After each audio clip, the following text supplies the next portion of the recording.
بسم اللہ الرحمن الرحیم۔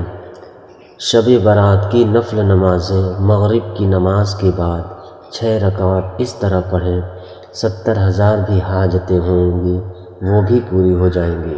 مزید جاننے کے لیے ویڈیو کو مکمل دیکھیے گا۔ ناظرین، جو شب برات کی رات آتی ہے، اس رات میں مغرب کی نماز کے بعد 6 رکعت نفل نماز ادا کی جاتی ہے۔ انہیں 6 رکعت نمازوں کا مکمل طریقہ بتانے والے ہیں۔ اس ویڈیو کو دیکھنے کے بعد انشاءاللہ عز و جل کوئی دوسری ویڈیو دیکھنے کی آپ کو حاجت یا ضرورت نہیں ہوگی۔ مکمل طریقہ بتانے والے ہیں۔ ناظرین، ام المؤمنین حضرت عائشہ صدیقہ رضی اللہ تعالی عنہ فرماتی ہیں، رسول کریم صلی اللہ تعالی علیہ وسلم میرے یہاں تشریف فرما تھے۔ رات کو آپ صلی اللہ تعالی علیہ وسلم میرے حجرے سے نکلے، میں بھی آپ کے پیچھے نکلی، مگر میں نے آپ کو جنت البقیع میں پایا۔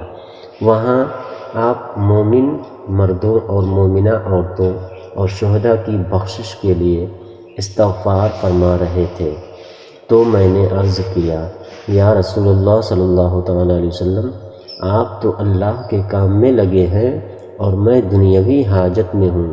پھر رسول کریم صلی اللہ تعالی وسلم تشریف فرما ہوئے اور فرمایا، اے عائشہ، میرے پاس جبرائیل حاضر ہوئے اور عرض کیا، یہ شعبان کی 15ویں رات ہے۔ ابن ماجہ میں ہے، اس رات اللہ بنی کلب کی بکریوں کی بالوں کی تعداد کے برابر جہنم سے لوگوں کو آزادی فرماتا ہے، مگر اس رات اللہ مشرک، کینہ رکھنے والا اور پاجامہ ٹخنوں سے نیچے رکھنے والے اور ماں باپ کو ستانے والے اور ہمیشہ شراب پینے والے کی طرف نگاہ کرم نہیں فرماتا۔ ترغیب و ترہیب میں ہے، جلد 3 صفحہ ہے۔ 15ویں شعبان کی رات میں 14 شعبان کا دن گزرنے کے بعد جو رات آتی ہے وہ رات 15ویں شعبان کی ہوتی ہے۔ مغرب کے وقت ڈیٹ تاریخ بدل جاتی ہے۔ اسلامی مہینے میں تو 15 شعبان کی جو رات آتی ہے اس رات کو شب برات کہا جاتا ہے۔ مغرب کے وقت سے طلوع فجر تک یہ رات شب برات کی رات ہے۔ اب اس رات میں مغرب کی نماز کے بعد 6 رکعت نفل نماز ادا کی جاتی ہے۔ عشاء کی نماز سے پہلے تو وہ 6 رکعت کس طرح سے ادا کرنی ہے وہ طریقہ میں آپ کو بتا رہا ہوں۔ سب سے پہلے تو آپ مغرب کی نماز ادا کریں، کیونکہ وہ فرض نماز ہے۔ فرض نماز کے ساتھ ساتھ سنتیں ادا کریں، نوافل ادا کریں۔ ادا کرنے کے بعد اب اطمینان سے ہو جائے، سکون کے ساتھ کھڑے ہو جائیں۔ کھڑے ہونے کے بعد 6 رکعت نفل نماز آپ کو ادا کرنی ہے، وہ بھی 2 رکعت کر کے ادا کرنی ہے۔ 2 رکعت پڑھنے ہیں، سلام پھیرنے ہیں، پھر 2 رکعت پڑھیں، پھر سلام پھیرنے ہیں، پھر 2 رکعت پڑھنے ہیں، پھر سلام پھیرنے ہیں۔ 2 رکعت کر کے 3 مرتبہ میں 6 رکعت ادا کریں گے۔ سب سے پہلے آپ کو 2 رکعت نفل نماز کی نیت کرنی ہے۔ نیت آپ جس طرح دوسرے نمازوں میں کرتے ہیں، نفل نمازوں میں اسی طرح سے آپ کو نیت کرنی ہے۔ بس ذہن میں ایک خیال لانا ہے کہ ان دونوں رکعتوں کے وسیلے سے اور صدقے سے اللہ تبارک و تعالی میری عمر میں فراخی فرمائے، یعنی میری عمر کو بڑھائے، میری عمر میں برکت فرمائے، مجھے عمر دراز کرے۔ یہ ذہن میں رکھیں، یعنی عمر درازی کے لیے، عمر میں بڑھوتری کے لیے آپ یہ نماز ادا کر رہے ہیں۔ نیت باندھنے کے بعد دوسرے نمازوں میں جس طرح سے آپ سورہ فاتحہ یعنی الحمدللہ رب العالمین کا سورہ پڑھتے ہیں، اس کے ساتھ کوئی اور سورت ملاتے ہیں۔ رکوع کریں گے، رکوع کرنے کے بعد سمع اللہ لمن حمدہ کہہ کے ٹھہریں، سجدے میں جائیں، اللہ اکبر کہہ کے 2 سجدے کریں۔ 2 سجدے کرنے کے بعد کھڑے ہو جائیں۔ پھر دوسری رکعت میں بھی اسی طرح سے 1 مرتبہ سورہ فاتحہ، اس کے بعد کوئی دوسری سورت ملانے کے بعد پھر رکوع اور سجدہ کریں۔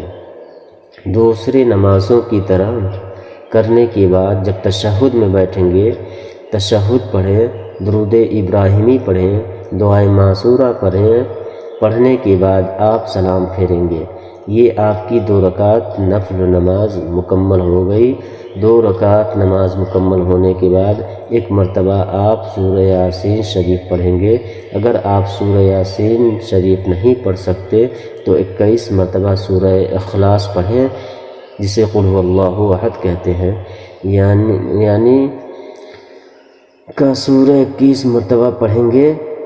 پڑھنے کے بعد پھر سیدھا کھڑے ہو جائیں گے۔ کھڑے ہونے کے بعد پھر 2 رکعت نفل نماز کی آپ کو نیت کرنی ہے۔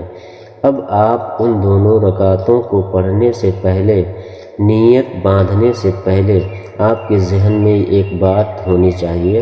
وہ بات یہ ہے کہ اللہ تبارک و تعالی ان دونوں رکعتوں کی برکت سے میرے گھر میں برکتیں عطا فرمائے، مجھے آفتوں بلاؤں سے حفاظت فرمائے، محفوظ فرمائے۔ ذہن میں یہ رکھنی ہے کہ مجھے بلاؤں، آفتوں، مصیبتوں سے اللہ محفوظ رکھے اور میرے گھر میں برکتیں نازل کرے۔ یہ کہنے کے بعد، یہ دل میں رکھنے کے بعد آپ نیت کریں گے، اللہ اکبر کہتے ہوئے نیت کریں گے اور ہاتھ باندھ لیں گے، جیسے دوسری نماز ادا کرتے ہیں۔ پہلے آپ نے 2 رکعت ادا کیا، اسی طرح سے آپ ہر ارکان ادا کریں گے، رکوع سجدہ وغیرہ سب کریں گے۔ 2 رکعت مکمل ہونے کے بعد آپ کو سلام پھیرنے ہیں۔ سلام پھیرنے کے بعد بیٹھے بیٹھے پھر سے آپ کو 21 مرتبہ سورہ یاسین شریف پڑھنی ہے۔ اگر آپ کو سورہ یاسین یاد نہیں ہے یا آپ پڑھ نہیں سکتے تو آپ 21 مرتبہ پھر سے سورہ اخلاص قل هو اللہ احد کا سورہ پڑھیں گے۔ آپ کی 4 رکعت نماز مکمل ہو گئیں۔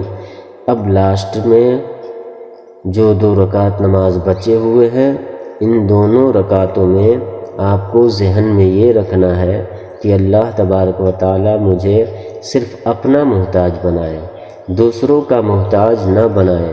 محتاجی، غریبی، مفلسی سے اللہ تبارک و تعالی مجھے محفوظ رکھے، صرف اپنا محتاج بنائے، کسی اور کا محتاج نہ بنائے۔ ذہن میں رکھنے کے بعد آپ نیت کریں گے، پہلے کی طرح نیت کی میں نے 2 رکعت نفل نماز واسطے اللہ تعالیٰ کے محمرہ کعبہ شریف کی طرف، اللہ اکبر یہ کہنے کے بعد آپ پہلے نمازوں کی طرح یہ نماز بھی ادا کر لیں گے، جیسے دوسرے نماز ادا کرتے ہیں ویسے ہی یہ دونوں رکعت بھی ادا کریں گے۔ سلام پھیریں گے۔ سلام پھیرنے کے بعد پھر سے آپ کو اگر سورہ یاسین شریف یاد ہے تو پڑھ لیں، اگر نہ یاد ہوں تو قل هو اللہ احد کا سورہ پڑھیں۔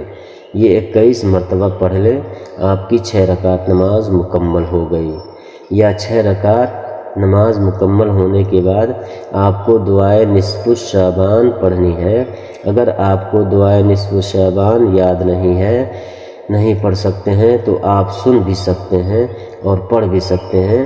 دعائے نصف شعبان دعائیں پڑھنے کے بعد یا سننے کے بعد، جب آپ نے پڑھ لیا یا پھر سن لیا، سننے کے بعد آپ دعا کریں گے اور دعا میں ان تینوں چیزوں کے بارے میں ذکر کریں گے کہ یا رب العالمین، اے میرے پروردگار، ان نمازوں کی برکت سے، شب برات کی برکت سے میری عمر درازی عطا فرما، میری عمر میں برکت عطا فرما۔ اس کے بعد دعا کریں گے یا الہ العالمین، ان 6 رکعت نفل نمازوں کی برکت سے میرے گھر میں برکتیں نازل فرما اور مجھے اور میرے گھر والوں کو آفتوں، بلاؤں اور تمام مصیبتوں سے محفوظ فرما۔ اس کے بعد یہ بھی دعا کریں کہ یا الہ العالمین، ان نمازوں کی برکت سے مجھے محتاجی، غریبی، مفلسی سے محفوظ فرما۔ اس کے بعد آپ جو بھی آپ کے ذہن میں، جو بھی آپ کے دل میں دعا ہے، جو بھی آپ سے ہو سکے وہ اللہ سے مانگے، ان کی بارگاہ میں عرض کریں۔ انشاءاللہ عز و جل ان نمازوں کی برکت سے آپ کی تمام حاجتیں بھی پوری ہوں گی اور اللہ تبارک و تعالی آپ پر رحم و کرم بھی فرمائے گا، برکتیں بھی نازل فرمائے گا۔ دعا ہے کہ